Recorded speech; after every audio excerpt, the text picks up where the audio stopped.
All right. So last time we talked about the Rams, right? Not the Rams, but the Lions. It was week 4. And we made I think Eric made Chris rage quit because he's a diehard Lions fan, man. This how some of that sounded. Eric's quarterback. I'm listen, Jared Goff wins wherever he is, though. Just not when it counts the most. So he's Alex Smith light.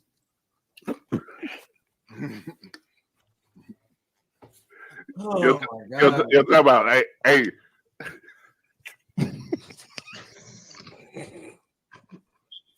All right, okay. You know what? Hold on. Why would you say that? We 4 weeks in. We 4 weeks in. No, hold on, no, Chris. I want to remember all of it. No, let it ride. Let it ride.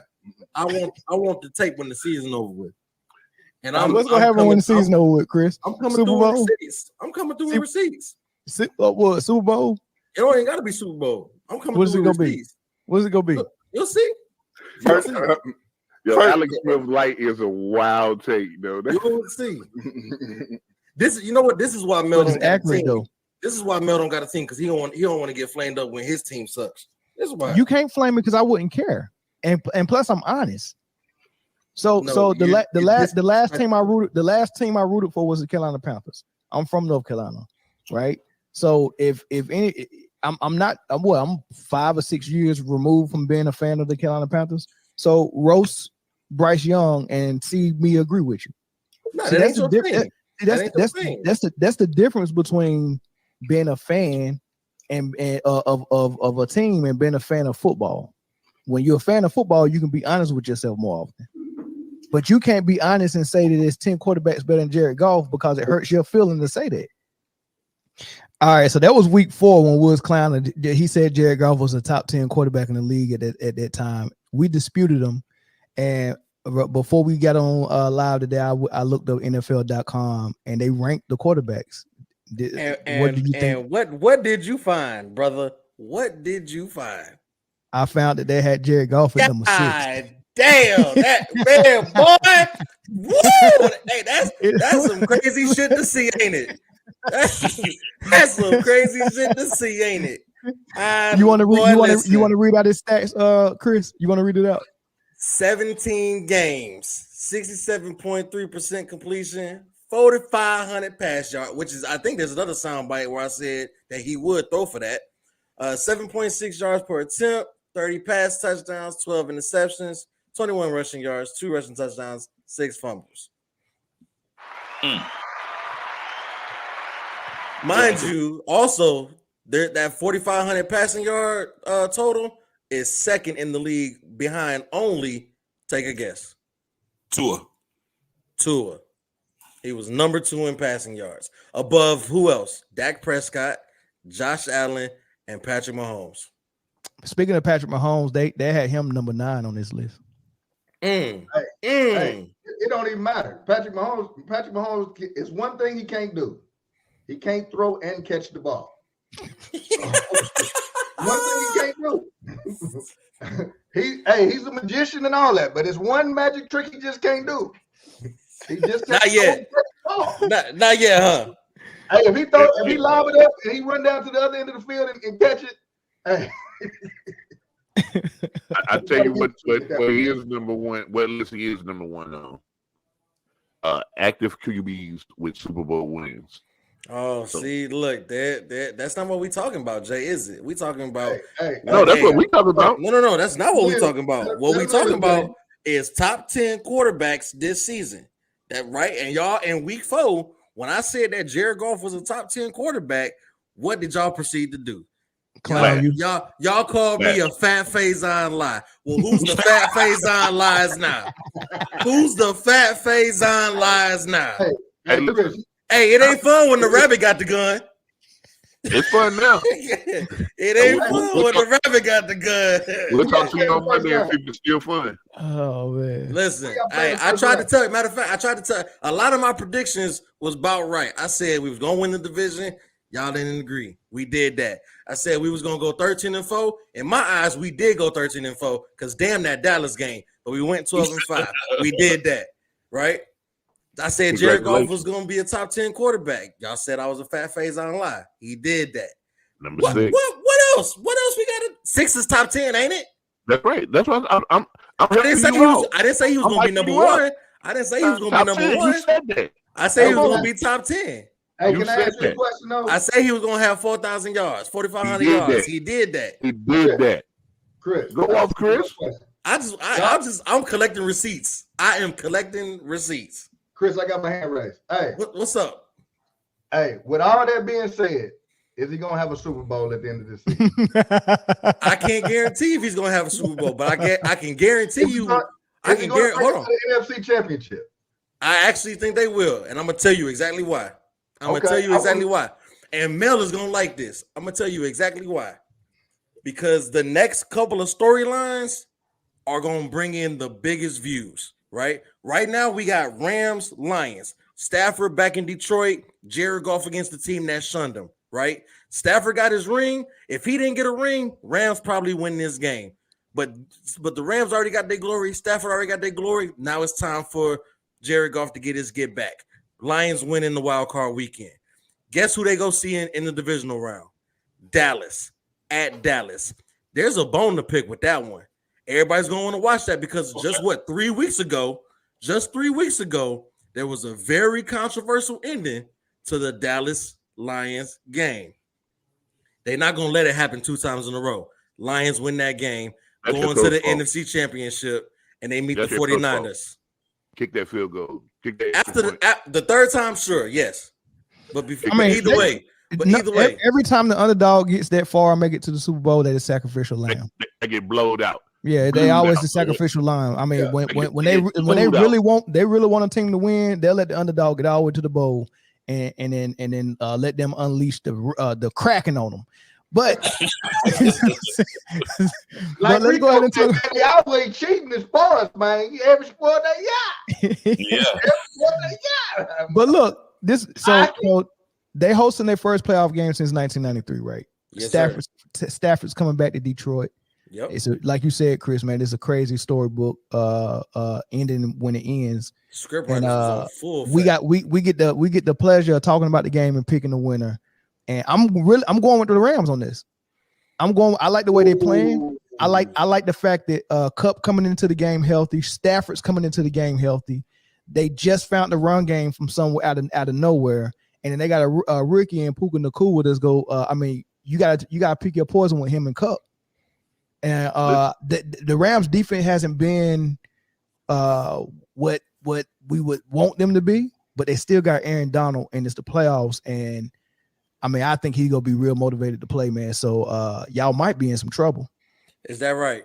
But before I pick the game, Chris, hold on, Chris, hold on, because I got plenty of rebuttal. Just know that in the last 6 weeks of the season, the only loss that the Rams had was an overtime loss to Baltimore, and with a kickoff.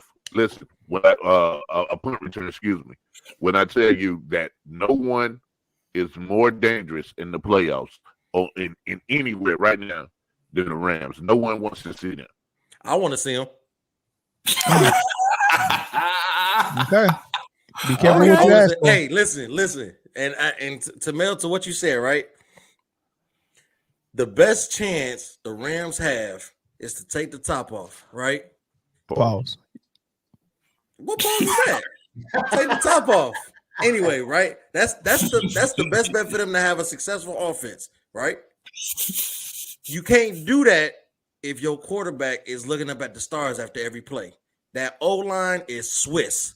Our D-line is there. Okay. He's not going to be able to get that ball to Cooper Kupp and Nacua like that, right? Second of all, right? They do have a nice rushing game, right? Too bad they're running into a top 5 rushing defense. Good luck with that. Then you talk about Aaron Donald, world beater. I agree. Guess who he's lining up against? A guy that only gave up 1 sack the entire season and is an all-pro in Penei Sewell and that top 5 offensive line. We got it. We'll be okay. Okay. Good luck. Y'all blocking him straight up? Hey, we can send 2. It don't matter. Hey, I'm going with Detroit on this one, man. I'm gonna go goddamn give me a blue light too. Shit, yeah. And you already know where I'm going with it. It ain't even a question. Hey, I'm gonna go with Detroit on this one. I think they do got a pretty good defense. I'm interested in seeing that game actually. And Aiden Hutchinson actually went nuclear in the last 4 weeks of the season. He's gonna be riding that momentum. As pretty as that Honolulu blue is, Rams in one. You think the Rams gonna win? Yeah, absolutely. Clip it. Absolutely. Clip it. I'll be back. I'm with you. I'm with you, Chris. No, appreciate you, I want Detroit to win, but the Rams is a buzzsaw right now, bro. And if your tight end is not healthy, it's gonna make things a lot harder. No, it'll be all right. We still got the best running back duo in the league. We have an all-pro wide receiver, and we have, as Cam will put it, a game manager. Okay. All right. Well, let's finish out the rest of the NFC. And San Francisco got the bye. We got the Philly Tampa Bay game. I don't like how Philly has looked the last 4 games. Like it's like they could really lose to Tampa Bay. They really could. I'm picking them to lose. But I'm not picking Tampa Bay. I'm picking Philly, but I wouldn't be surprised if they lose. I'm going with Philly on that game. Last check, Tampa Bay's quarterback is still Baker Mayfield. I will never pick him in a playoff game. I don't care what the circumstances are. Never. Ever. I said the same thing, Jay, until he came in and he just didn't suck this year. I expected him to be so trash, but he wasn't. He wasn't, Pro Bowl caliber, but he wasn't absolute dumpster juice. And that was enough, especially in the division that the Falcons and the Saints and Panthers was in. Like, that's all you needed to be. Philly, after looking like world beaters this first half, they have looked like dumpster juice for the last 4 weeks. They just they look horrible. They look horrible. And the last thing you need to do is, just like Jay said, that the Rams were a buzzsaw. The last thing you need to do is be limping into the playoffs, and that's exactly what they're doing. That's a fact. I don't see them going forward, but they may get past Tampa Bay. Yeah, I'm going Bucks for 2 simple reasons. 1, the game is in Tampa. 2, we don't know the status of the AJ Brown. We don't know the status of Devontae Smith, and we don't know how bad that dislocated finger on the throwing hand for Jalen Hurts is. It's bad. And Mariota we trust. And your next best option at quarterback is Mariota. I don't care if the fact that you got Baker Mayfield on the other side. Baker Mayfield in the state that he's in is better than Mariota or a broken Jalen Hurts any day. And then you got Mike Evans going against James Bradbury. Tampa in 1. James Bradbury a lot of places. Hey man, I hate to say it, but because we already done beat up Philly, but I'm gonna go with Philly, man. I think the Kings never die, and I think that whatever little muster of hope or athleticism they got on the team, I think they all gonna come together to win that game.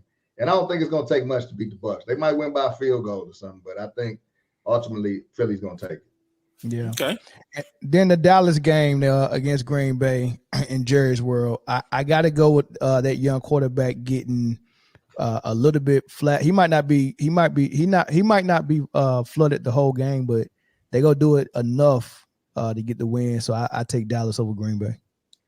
Yeah, I'm gonna take Dallas too, because I think once that I'm gonna tell you this: if Dallas get a lead and they get a defensive turnover, Dallas is almost unbeatable at that point. So if they get, because once they get up, they just send pass rushers at you all day. They send Michael Parsons. I mean, it's over at that point. So if they get up, they probably gonna just wipe the floor with them. But if Green Bay keep it close, it's anybody's game. But I'm gonna go with Dallas. I'm the safe bet. I'm gonna go with Dallas, but I'm not gonna be surprised if Mike McCarthy's.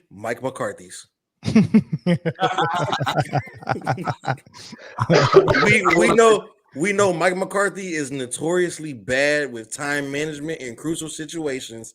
And if this game gets down to a point where he needs to call a timeout or he done blew all his timeouts early and doesn't have any, they're going to lose that game. But safe bet, I'm taking Dallas. I want to say Green Bay with the upset. Dallas and none. Like it's going to get ugly quick. It's going to get ugly quick. Yeah, I think Dallas got. Listen, let's talk about Dak for a minute. You know what I mean? 4,500 yards, 36 touchdowns, only 9 picks this season. Like Dak had a very respectable season, and when he plays like that, Dallas is supposed to be. But who did they play though? You know what I mean? Who did they play? Well, it was on the Commanders. The Commanders will give it to the Commanders. They played their schedule. They played their schedule. They got 12 wins. That's all I can say. Look, they played all the youth football teams in the area and they won. They beat all the youth football teams in the local Dallas Fort Worth area and the DFW is outstanding this year.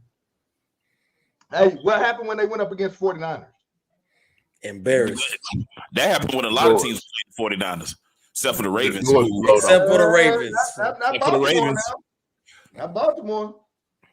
Well, that's AFC though. But yeah. Hey. But hey. I feel like Dallas, more so Mike McCarthy and Dak Prescott, they need to win this game more than everybody says that Dallas needs to win this game. Because this game, as easy as it looks on paper, Green Bay just snuck in. You know, Green Bay is and young quarterback, no talent on the roster, whatever, blah blah blah blah. Mike McCarthy is known for shrinking in big spots. Dak Prescott is known for shrinking in big spots. Yeah, right. And they're the Cowboys. So, and Matt LaFleur is not really a slouch coach. He can coach a good game, right?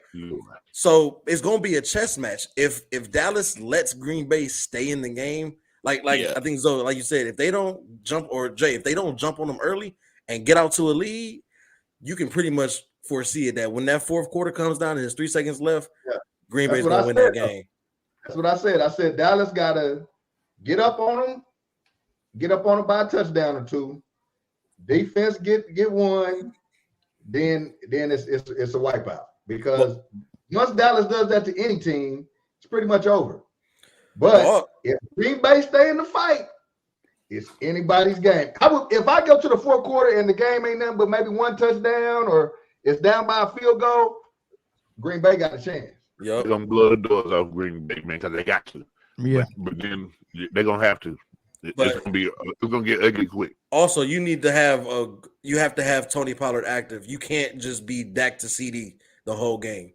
You have to get all your other weapons involved. Otherwise, once they start locking in, CD still might go for 150, but then the whole passing offense is going to be 160. Mm-hmm. Dak don't do good under pressure either. When they get to hitting Dak, they get the Dak. Is there any type of end of this segment? Y'all just Venus and Serena the tennis ball back and forth, and I'm waiting for y'all to finish so we can move on to AFC. What y'all gonna do? Brother man. My bad, brother man. You know what? Is there any more meat on this chicken bone? We need you to put your cheek fingers on in and tell them which way to go, goddamn. When Thanksgiving dinner is good, you keep going back for more, brother. I see, man. All right, man.